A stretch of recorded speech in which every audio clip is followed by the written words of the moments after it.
This is a review that I never thought I would be able to do, but I am so glad that I can. The Nothing Phone 1 has officially come to America, and I've spent 2 weeks with my beta membership model running Nothing OS 1.5. How does the Nothing Phone 1 compare to the mobile landscape in the US? And more importantly, should you fork out $300 for the beta membership? The answer, as always, is subjective, but this phone is such a head-turner and provides so many flagship-level features for such a low price that it just might be worth it. Let's start with that strange beta membership. In January, Nothing announced an official US release of the Phone 1 on their website.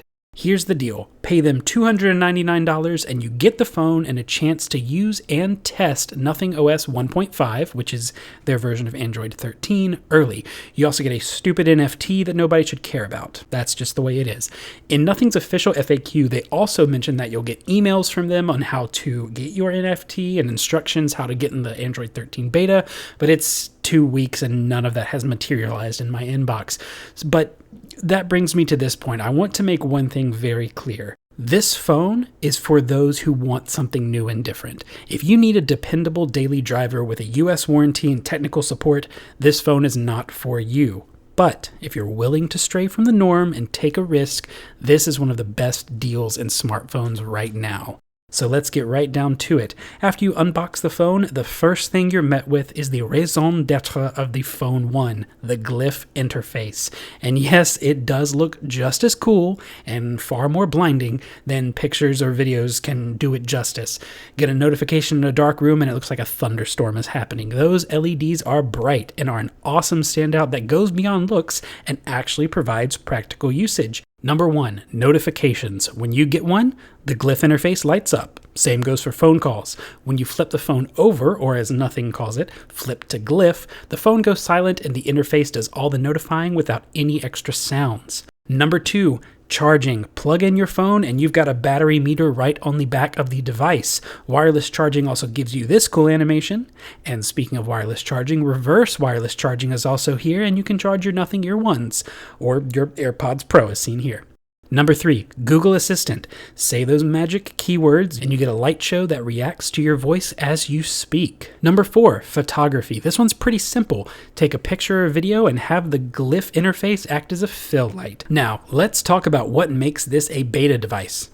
Nothing. No pun intended. This is the same phone as the global version with no differences. What does that mean to you as an American who purchases this? Well, for starters, you don't get every cellular band available in America. See a compatibility chart here to find out what it's missing. Also, fun fact, spelling is all European, so there is a distinct lack of the letter Z. Metric is the default for everything, and the weather app is insistent on 24-hour military time. So yeah, it's the global phone, and that is a good thing. The same polish and great hardware that has been praised so much for the global version is all here. Honestly, my only major complaint is I would have loved to see the white version make it to our shores because that phone looks incredible. Now, speaking of those antenna bands, let's discuss how this phone performs. I'm running mine on T-Mobile via Mint Mobile, and I have great news. I've had nothing but stellar performance since day one. This thing will consistently outperform my iPhone 14 Pro on Verizon, and the Pixel 7 that I use for work, which is also on Mint Mobile, reports very similar speeds despite having more bands officially available for carriers stateside. But everywhere I've gone, outside, inside buildings, in the car, on a walk, at work, at home, it doesn't matter. I'm getting great performance, and if you're thinking about picking this phone up, I can personally tell you that T-Mobile seems to be the way to go. Now, I mentioned in the beginning about this providing many flagship features for a cheaper price. Among those is the camera. Say what you want about it, you won't find a better camera in the US for $299. Now, at the time of writing, the Pixel 6a is the current release from Google's budget line, and that goes for $449, though you might be able to find it for that same $299 around some major US holiday sales. So why choose a Nothing Phone 1 if the Pixel 6a can be had for the same price? Well, honestly, it really comes down to that personal preference I've been talking about. As far as the camera, the power of the Google Tensor chip, warranty and support, software updates, performance, the Pixel 6a has the Phone 1 beat.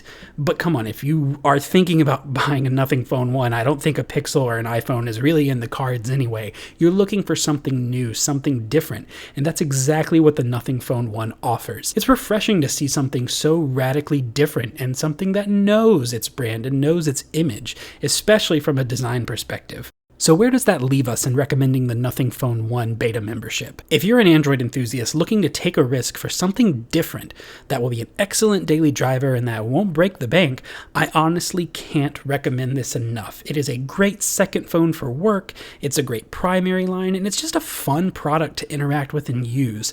Carl Pei and his team really knocked it out of the park on this one, and they've even announced that the Nothing Phone 2 is slated to come out this year, and it will be launching in the US with full support for US carriers. But that's then, and this is now, and I cannot think of a better or more fun phone for $300 on the market today. And that is nothing short of fantastic.